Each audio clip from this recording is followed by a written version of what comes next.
तो आपने अभी तक समास कहीं ना कहीं से जरूर पढ़ा होगा, या आपने समास अभी तक पढ़ा ही नहीं है। आपको समास में क्वेश्चन कैसे बोर्ड एग्जाम में आते हैं वो भी नहीं पता, और समास में आपको बहुत सारी प्रॉब्लम होती है। तो आज मैं आपको इतने कम समय में ये कंप्लीट समास समझाने वाला हूं, और इससे रिलेटेड मैं आपको सारे क्वेश्चन करा दूंगा जो आपके बोर्ड एग्जाम में आएंगे। और आपको मैं प्रैक्टिस सेट भी प्रोवाइड करूंगा जिसमें करीब 50 क्वेश्चन आपके समास के होंगे, जो कि आपको किसी यूट्यूब चैनल पर देखने के लिए नहीं मिलेंगे। मैं मानता हूं बहुत सारे समास के लेक्चर्स आपके यूट्यूब पर अपलोडेड हैं, और बहुत ही अच्छे अच्छे टीचर्स के अपलोडेड हैं। और अगर आपने कहीं ना कहीं से चीजों को देखा होगा तो आपको बहुत सारी मिसअंडरस्टैंडिंग होगी, और बहुत सारे क्वेश्चन आपके अभी भी गलत हो रहे होंगे, क्योंकि अभी तक आपने ऐसे क्वेश्चन की प्रैक्टिस ही नहीं की जो आपके बोर्ड एग्जाम में आते हैं। क्योंकि आप पढ़ रहे हैं तो बोर्ड एग्जाम के लिए पढ़ रहे हैं, हमारा उद्देश्य केवल बोर्ड एग्जाम के लिए है, और बोर्ड एग्जाम में हमारा क्वेश्चन गलत नहीं होना चाहिए, बस हमें इसको टारगेट करना है। इसके लिए आपको समास आना चाहिए, और साथ ही साथ में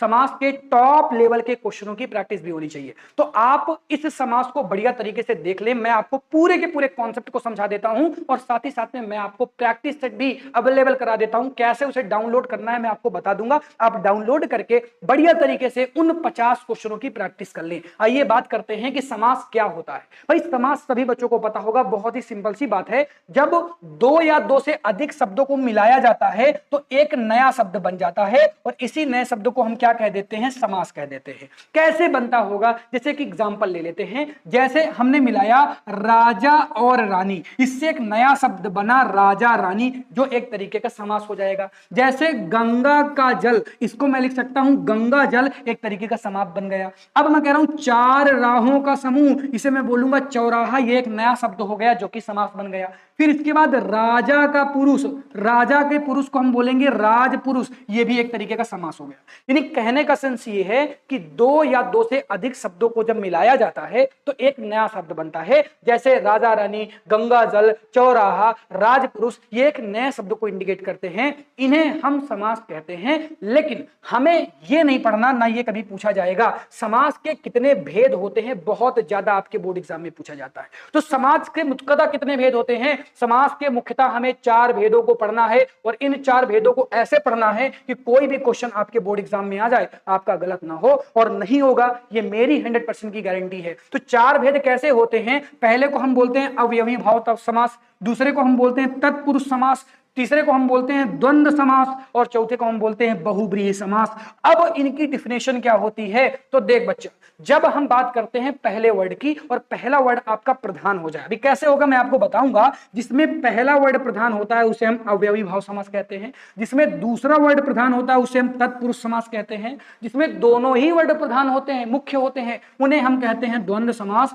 और जिसमें आपके कोई वर्ड प्रधान नहीं होते उन्हें हम कहते हैं बहुब्रीहि समास। बट अभी आपको ये चीजें समझ में नहीं होंगी, ये तो आपके बुक्स की लैंग्वेज हो गई कि जिसमें पहला हो गया, दूसरा हो गया, दोनों हो गया, कोई नहीं हुआ, ये तो अपने को समझने वाली बात हो गई। बट अब स्टार्टिंग होगी आपके ट्रिक्स के थ्रू समास को कैसे समझा जाए। आइए हम एक एक समास को पढ़ते हैं, और सबसे पहला समास है हमारा बहुब्रीहि समास। तो ऐसा समास मैंने आपको क्या बताया जिसमें कोई भी वर्ड प्रधान नहीं होता, भूल जाओ इस चीज को, बस इतना याद रखो बालक कि ऐसा समास जिसमें जिसका मिल जाए, जिसके मिल जाए, जिसकी मिल जाए, या जो और वाला मिल जाए, इनमें से कोई भी वर्ड उस समास में मिल जाए तो पहचान लेना कि यह समास आपका बहुब्रीहि समास हो जाएगा। जैसे हम बात करते हैं दशानन, तो दशानन को कैसे तोड़ोगे? दशानन को तोड़ोगे 10 सिर वाला, और जैसे आपका वाला मिला तो आप तुरंत समझ जाएंगे कि भाई वाला किसमें होता है? वाला होता है बहुब्रीहि समास में, यानी ये आपका बहुब्रीहि समास हो जाएगा। अगला क्वेश्चन है महावीर, यानी महान है जो वीर। अब यहां पर है जो मिल गया, तो है जो अगर मिल गया, या आप कह सकते हैं यहां पर जो मिल गया, ये इंडिकेट करता है कि ये बहुब्रीहि समास है। भला कौन सा समास है? बहुब्रीहि समास है। फिर क्या हो जाएगा? चतुर्भुज, चतुर्भुज मतलब 4 हैं भुजाएं जिसकी, तो यहां पर जिसकी मिल गया, जिसकी मतलब क्या हो गया? बहुब्रीहि समास हो गया। तो ऐसे ही शब्दों से आपको समासों को पहचानना आना चाहिए, और जब आप प्रैक्टिस करेंगे ना, जो मैं आपको प्रैक्टिस सेट दूंगा, इसके बाद आपको कोई भी कंफ्यूजन होगी ही नहीं। चलो अब हम बात करते हैं अगले समास की, जो कि क्या है, द्वंद्व समास। अब देखो द्वंद्व समास की ट्रिक क्या है, ट्रिक कहती है या तो बीच में और होना चाहिए या तो या होना चाहिए। जैसे जैसे माता पिता, तो माता और पिता को माता या पिता नहीं कहोगे, माता या पिता कह दोगे तो या तो माता को रखो या तो पिता को रखो। साथ में अगर रखना है तो माता और पिता लिखना पड़ेगा, तो यहां पर हो जाएगा माता और पिता, बीच में और आ गया, बीच में और आ गया, बीच में और आ गया। देखो सभी जगह बीच में क्या आ रहा है बालक, सभी जगह बीच में और आ रहा है, और अगर ये और आ रहा है तो ये आपका द्वंद्व समास हो जाएगा, क्योंकि ट्रिक कहती है कि अगर और आ जाए या फिर या आ जाए, ये सभी आपके द्वंद्व समास से रिलेटेड होते हैं। क्वेश्चन प्रैक्टिस जब आप करेंगे ना, तब आपको समझ में ये चीजें और क्लियर कट आएंगी। देन अगले समास की बात करते हैं, जो कि है तत्पुरुष समास। और तत्पुरुष समास आपके बोर्ड एग्जाम के लिए, अगर मैं बोर्ड के लिए बात करता हूं तो ये आपका मोस्ट इंपॉर्टेंट है, इसी से हमेशा क्वेश्चन पूछने के लिए, देखने के लिए मिलते हैं।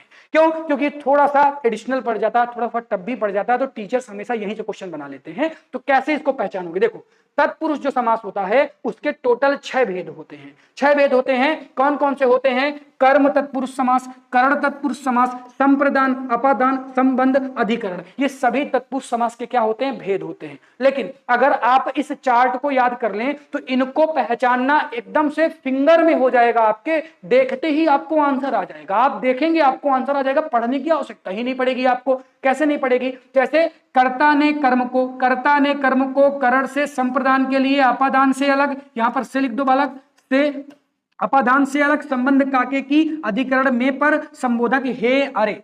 इसको अगर आप याद कर लेना और इसमें आपको पहला और आखिरी कट कर देना है, और जितने आपके बचेंगे उतने ही आपके तत्पुरुष समास होते हैं। और इनमें जो चीजें लगी हुई है ना, इनमें से जो भी आ जाए वही आपका तत्पुरुष समास हो जाएगा। समझ में नहीं आया ना? मैं समझाता हूं, एग्जाम्पल के साथ समझो, एग्जाम्पल के साथ समझो। जैसे यहां पर लिखा हुआ है जनप्रिय, तो जनप्रिय को आप कैसे तोड़ेंगे? जनप्रिय को तोड़ेंगे जन के लिए प्रिय। अब देखो के लिए किस में आ रहा है? के लिए आ रहा है यहां पर, यानी संप्रदान में आ रहा है। यानी ये कौन सा समास हो गया? ये आपका हो गया संप्रदान तत्पुरुष समास, तत्पुरुष समास। ये आपका कौन सा समास हो गया? संप्रदान तत्पुरुष समास हो गया। अब अगला है युद्ध भूमि, यानी युद्ध के लिए भूमि, यहां पर के लिए आ गई, यानी ये भी आपका संप्रदान तत्पुरुष समास हो जाएगा बालक। अगला है धनहीन, यानी धन से हीन। अब देखो उससे जो दो जगह आ रहा है, एक तो आ रहा है करण तत्पुरुष समास के साथ और एक आ रहा है अपादान तत्पुरुष समास के साथ। लेकिन याद रखिएगा, जब से के साथ कोई चीज अलग हो रही हो तो वो हो जाएगा आपका अपादान, और अलग ना हो रही हो तो वो हो जाएगा करण तत्पुरुष समास। अब देखो यहां पर धन से हीन, यानी धन अलग हो रहा है, यहां से अलग हो गया तभी तो धन से हीन हुआ। अरे धन गया तभी क्या हुआ? धन से हीन हुआ। यानी यहां पर अलग होने वाली भावना आ रही है, इसीलिए ये आपका कौन सा समास हो जाएगा? ये आपका अपादान तत्पुरुष समास हो जाएगा। गुणहीन, यानी गुण है ही नहीं है, गुण चले गए हैं तभी तो हीन हुआ है, तो गुण से हीन, यानी यहां पर जो से आ रहा है ना वो अलग के लिए आ रहा है, यानी ये भी आपका क्या हो जाएगा? अपादान वाला हो जाएगा। ये भी आपका अपादान तत्पुरुष समास हो जाएगा। फिर चर्म रोग, चर्म का रोग। अब देखो का कहां पे आ रहा है? का कहां पे आ रहा है? का के की आता है संबंध में, यानी ये हो जाएगा संबंध तत्पुरुष समास। ये क्या हो जाएगा बालक? संबंध तत्पुरुष समास हो जाएगा। आत्मनिर्भर, स्वयं पर निर्भर, स्वयं पर, यानी पर कहां पे आ रहा है बालक? देखो इधर कहां पे पर आ रहा है? यहां पे पर आ रहा है, यानी ये हो जाएगा आपका अधिकरण तत्पुरुष समास। इस तरह से आप समास को पहचानते हैं, और मुझे ऐसा लगता है कि अब आपको इसमें कोई भी दिक्कत परेशानी नहीं होगी। अरे हो तो जल्दी से कमेंट कर दो, और मजा आ रही हो तो जल्दी से कमेंट कर लो कि सर बहुत ही बढ़िया तरीके से भैया आपने जो समझाया है ना वो एकदम बढ़िया तरीके से समझ में आ गया है, अब हमें कोई भी कंफ्यूजन यहां पर नहीं हुई। अब हम बात करते हैं द्विगु समाज। जो द्विगु तत्पुरुष समास होता है ये एक एडिशनल तरीके का तत्पुरुष समास है। अब द्विगु वाला भी पढ़ लो भाई, ये भी आपके बोर्ड एग्जाम में पूछा जाता है। तो द्विगु तत्पुरुष समास क्या है? द्विगु तत्पुरुष समास वो है जिसमें पहला पद संख्यावाची हो। संख्यावाची मतलब जैसे तिरंगा, यानी कि जन के लिए। अब देखो तिरंगा क्या है?